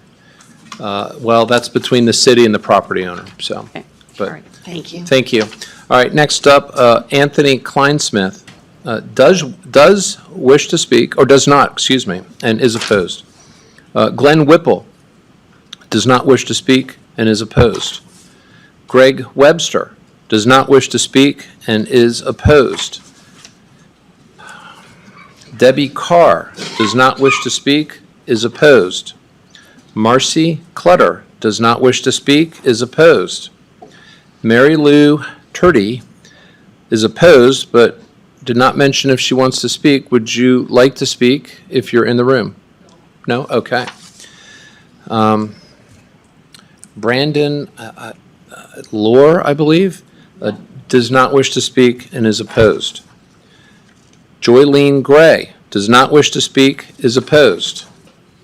Todd Fowler does not wish to speak, is opposed. I'm sorry, excuse me? If you would like to, are you Mr. Fowler? Come on down. And we're going to try to make it to 1 o'clock. I don't think we're going to finish by then, but we'll take a recess. Go ahead, Mr. Fowler. Thank you. First off, thank you for all the work you guys do for us, both seen and unseen. Many of the opinions that I share, I'm off 2171 North Greens Ferry. Many of the things, the questions and answers have already been said, so I don't want to. I will reiterate, though, I would really appreciate if the communication was better. This was the notice I received. I found it in my planter. It is postmarked. Ironically, in the mailbox was all the coupons and everything else that you do get.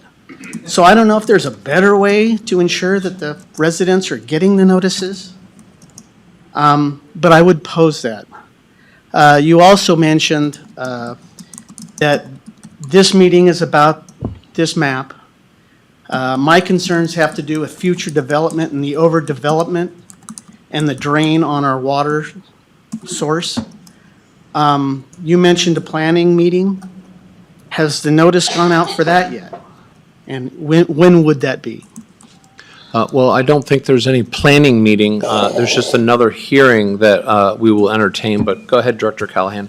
He might be confusing the comprehensive plan work, which we haven't noticed yet. Yes. Okay. But that's always done by newspaper and on our webpage, both the county's webpage and Keeping Kootenai. And I think there's also a newsletter you can sign up for. It'll send you notifications for a lot of other county events, but it also will notify you about the comprehensive plan. So that's one way to make sure we're included in this list of notifications. Yes. That's Yes. all I have. Thank you. Thank you.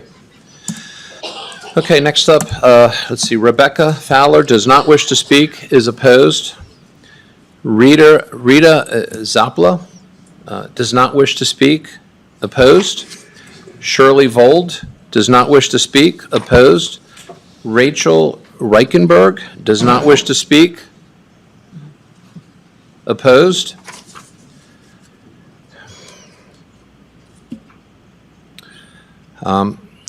I don't know the proper pronunciation for the woman's name, but Jason Healy does not wish to speak. Opposed, Mr. and Mrs. Healy. Miranda Ronald does not wish to speak. Opposed.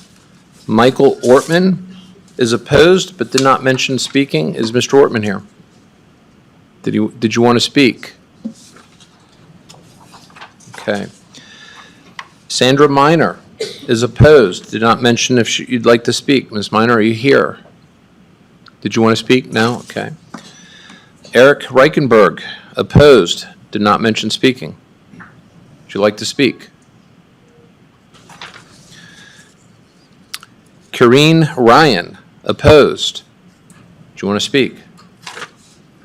Neil Adams does not wish to speak. Opposed.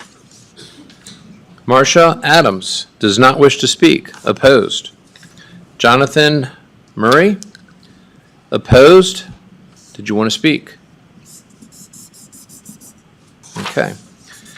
Sharon Trust does not wish to speak. Opposed. James and Robin Oswald does not wish to speak. Opposed. Lauren Tandy wishes to speak, not sure. Come on down.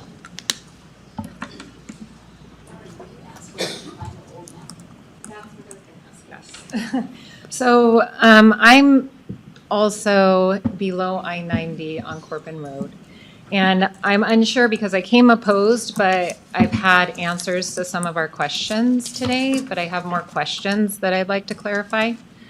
So I built my shop several years ago on our county parcel, and we got the permits and the approvals from the county. I came back a couple years later to request, I have another idea, would this be permissible on my land? I was told that we are now in an area of impact, and I would have to check with the city if they would allow that, and likely they wouldn't. And so I did check with the city, they wouldn't allow it. And I was explained, because I said, how can this be? I just built a shop that was permitted, approved by the county. We're in the county. Why do I have to answer to city? When did that happen? I was never notified. I don't think any of my neighbors were notified. I did receive a notification for today and shared that with my neighbors. But I was wondering how that happened and when it happened. And then I have follow-up questions on that. Okay. Director Callahan. I probably need to punt, get your address and do some research. But the short answer is the conditions haven't changed in decades. Unless there was an error the first time, the area, if it was in today's area of impact, it was previously an area of city impact. So I did want to clarify that because it's in the light green area. So we're down by Corbin Park. And so it's in the proposed new area of impact. But I was told several years ago, probably 2 years ago now, that we were in the area of high impact for the city of Post Falls and that we could not build anything else unless we annexed into the city. And that included the sewer and all that. And obviously we didn't want to do that. We have a little farm and cows and chickens. But I wondered, are we or aren't we? And what she's asking is, where's the old map? Because right now that shows us as not currently in the area of impact. However, I was told that our property was in the current area of impact. And I was told I could not get a permit for my proposal. And I talked to the city and the county several times, and I was told by both the county and the city, and I've been in email communication with city planners, county planners, on why can't I do this? When did this happen? And I was told that I had to meet the strictest of the county laws and regulations and the strictest of the cities. Can you quickly point to? Okay, so that is light green. That is in the former area and the current area. So yeah, so nothing's changed there. So we'll have to do more research to find out why you could do that and then why the thing later. So where is the formerly not in the area of impact currently? So what was formerly in the area of impact, not the newly proposed areas? Probably have to answer that offline Yeah, I think for your situation, yeah, or something. so, Okay, so can I ask, do I have time to ask the follow-up questions? just one question I'll allow you, but your time has kind of expired. Oh, okay. Then, And if it's specific to your property, then we should do that offline. okay. My follow-up question would be if, so I think that for my benefit, it would depend on the follow-up after this, but I think everyone would benefit from knowing if this map was not adopted, would the city requirements go away for the area of impact properties? Okay, well, we will get an answer to you Yeah. on that question, but thank you. Thank you. Okay. Next up, and Director, just 1 second, sir. Director Callahan, can you make sure that we answer that question later on? So, did you want to speak, sir? Yes, my name was called previous to. Okay. The lady just spoke, James and Robin Oswald. I'll get you up here. I just want to read one last comment into the record, and then you can come right up now if you'd like. Dick and Deborah Frank does not wish to speak and is opposed. Come on up to the podium, sir. You get 3 minutes. I live at 415 Pleasant View. Some of my neighbors have already spoken. I am a mail carrier, and I can't defend what all mail carriers do. I deliver in the Coeur d'Alene area, so I see a lot of mail every day. I see the mailings that come out from Kootenai County and stuff like that. I deliver a lot of Idaho transportation updates for their freeway project. Whether or not this was delivered to me, I don't know. When we were notified about how light industrial was zoned in front of my house, the notice was very noticeable. You couldn't overlook it. So I don't know if this is something that you guys have not really made apparent in the mail, that maybe was discarded and disregarded. To some folks that I heard one comment which kind of compelled me to come up here. As a mail carrier, I just say, please keep up on your box, check your mail regularly. That's how you find this stuff. I do check my mail every day. Not that I'm a fan of the mail like a lot of my customers, but I do check my mail. So please, in the future, I just suggest maybe make these more colorful or something, because this is something pretty important and it's an impact. And I have been at my home for over 20 years. I've raised 2 children there. I don't want to be annexed. That's it. Thank you. Thank you. Just your hands, please. Thank you so much. Okay, it's 12:50. I have an idea. Okay, what would you? Mr. Wilson, do you need more than 10 minutes? I can be quick. Okay, so then I would ask that Mr. Wilson be given to 10 minutes, and then we take a 15-minute recess. Our stuff is upstairs, and then we can come back. I'd like to just do a 20-minute, but. That's yeah. 20's fine. All right, so Mr. Wilson, go ahead, please. Thank you. The floor is yours. For everyone coming today, I'm going to run down a list of things. I'm going to hit them quickly because I know we're on a timeline. So if you have questions that I'm not getting to, please let me know and I'll try to speak to them. One of the people asked about LIDs, if we had. They can't hear you. They can't hear you. There, are we, any better? Yes. Sorry about that. So early on, there was a question about would the city make people essentially create an LID to pay for their sewer infrastructure? If you're outside city limits, we don't have the ability to make you do an LID or do anything else. If you annex and you ask to be annexed, there's always the potential. The city of Post Falls hasn't done an LID in ages. It just doesn't happen very often. But if you're outside city limits, it's not going to happen. There was a question about what does the consent look like? If you have to consent to annex, what does that look like? I'll tell you what our practice is. We go to the property owner, we meet with them, we have a legal document that's prepared, we talk about it, they sign it, we take that down, it gets recorded against title. So you will be in your chain of title, you will see that there's an annexation consent that's been recorded for that property. So that's what we would do. It's a little bit weird because we don't do forced annexations, but if you wanted to try to get to that 60% threshold, 60% of those folks would have done that. We would have had them sign off on a document that we're recording that gets you into the gates of a forced annexation, but we don't do that. I don't know if that makes sense or not. For city-initiated annexations, that just starts a process. Again, we haven't been doing them in North Idaho in a very, very, very long time, if ever. That's just starting a process. Where it's been done elsewhere in the state, I would tell you also that the statute changed 2 years ago to make it much more difficult to do this. It was occurring elsewhere in the state. It's practically impossible to do a city-initiated annexation anymore under the new criteria. You have to essentially do a study, explain how you're going to expend or extend both taxpayer-supported and fee-supported infrastructure to each of those homes. You have to go through an extensive hearing process. It just isn't going to happen. We're not going to see that in this neck of the woods ever, I think. There was some concern about what happens if I'm on septic. Are you going to force me to annex and go on to sewer?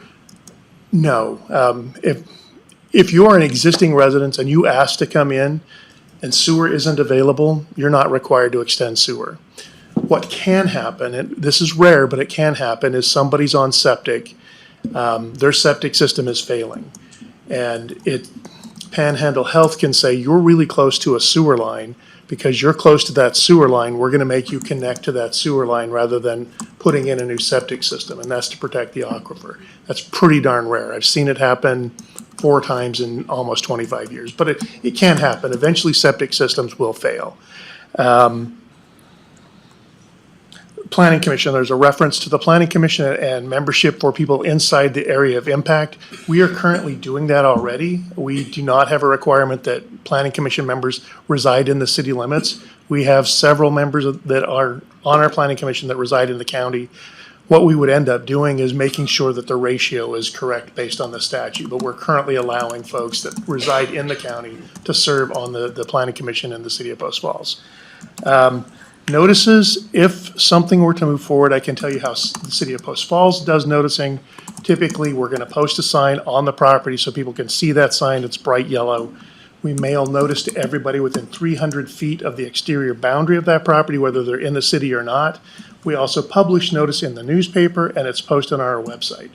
So it's not a guarantee that we're going to get to everybody, but we hopefully, in doing those 4 things, we're getting the word out so people become aware of it. Impact fees, there's a question. This is a little bit off topic, but I'm going to, if you'll indulge me for just a second, about making sure that we're preparing and paying for infrastructure. The city is very methodical when it comes to impact fees. We keep our impact fees updated. We're currently updating them to this year. They were last updated, I think, 3 years ago. So we try to stay on top of that so we're keeping up with inflation. We collect impact fees for streets, for police, for parks infrastructure. We also collect cap fees, which is the same kind of a thing for water and wastewater, so that we're having people, as they're developing, pay for that new infrastructure or build it outright. Often they build the infrastructure outright. It's rare that the taxpayers are funding infrastructure to serve development. Also, you mentioned that your comp plan process is ongoing. Ours is as well. We're in the middle of a comprehensive plan process. We're also doing updates right now to our water master plan, our wastewater master plan, just about to update our transportation master plan. If people have interest in those processes, catch me, I can stick around, I can get you a card, and we can make sure that you're notified of those processes. And there was one question about the benefits of annexation. I think you were spot on. That's really going to be determined by the person who's requesting annexation. Some things I can think of is your septic is failing. It might be nice to have a toilet that flushes. That would be one benefit to being annexed in that instance. You get a vote. Most folks are living near these cities, and if you're not in the city limits, you don't get a vote on the city council or the mayor. So that's another one. There are benefits for coming into the city, but that is, again, an individual decision on whether or not you want to request annexation. That's kind of the list that I made. I'm probably missing some. Happy to answer questions that I missed.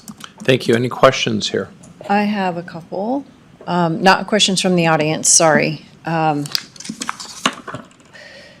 heard of two subdivisions here today that are really, seems to be unity in the people speaking. The one down below I-90 that we had several people speak to. So if that were taken off the map, and then the other one over on the right side, if that were also taken off the map, what would that mean for the city? That's a little bit hard to assess because they are, at least in the case of Pine Villa, it is completely surrounded by the city. It is an enclave that it's a little bit, it's an older neighborhood. Where we're likely to see requests there is if we start seeing septic failures. That's likely where we start to see questions. It's an older subdivision that could start happening. But they could petition the county They to could. change the map, so then they could. Well, they could annex frankly regardless, because we can annex without whether you're in the area of impact or not. It's really boils down to, are you contiguous or not? Okay. The Royal Highlands is kind of the same thing.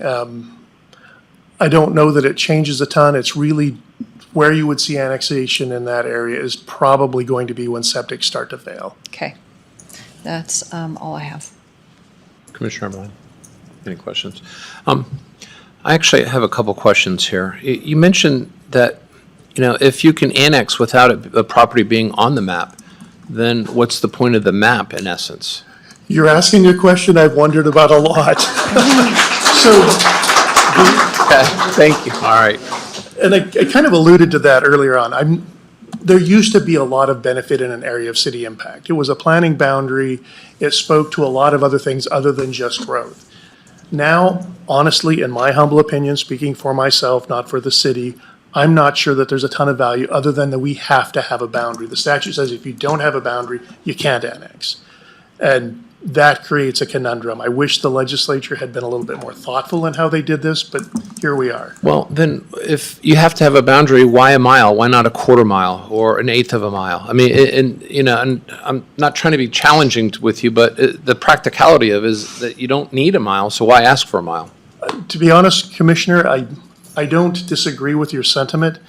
I'll tell you what we did. We looked at the criteria that the statute said, and we said, seems a little bit like it might be a waste of time to create a boundary, but the legislature said, look at these factors. And so we tried to take them at their word, and we tried to look at those factors. Where could we see our utilities, our roads being extended? Where are we seeing requests for annexation? We tried to take the legislature at their word and do what they asked us to do. Mm-hmm. Practically speaking, does it matter whether it's a mile or a half a mile? Practically, it doesn't matter. We were just trying to follow the directions that the legislature had given us. I think the challenge is the fact that, for people who've been here a long time, they've watched this community just change in ways that were unimaginable, 20 years ago, okay? And the greatest drivers of the growth here are the cities, and the cities are the ones that allow the greater density. The county does not. And so they're watching this change, and they're wondering, what say do I have in this? And then why am I being put into this map area, right?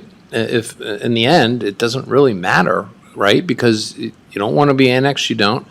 The best part is that at least now we're looking at using county land use code versus the city, which is a benefit for those who are already subject to the city code.